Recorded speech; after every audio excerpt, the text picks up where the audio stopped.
Welcome back to the new video guys. Today I will show you how to use your phone or tablet as a second monitor for your desktop. What?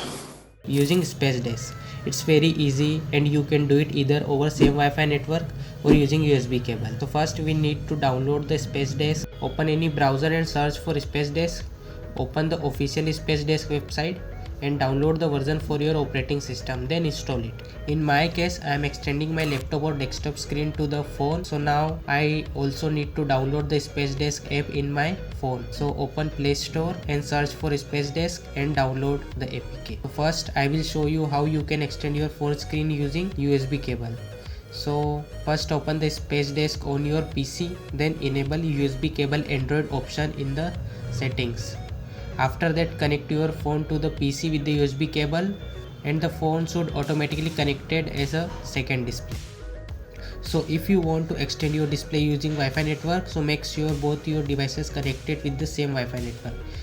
Then open the spacedesk app on your phone, tap on your PC name or this device in the list and your screen will be extended to the phone. That's it for today's video. If this helped you, don't forget to like this video, share it with your friend and subscribe to the channel. Thank you for watching. See you soon.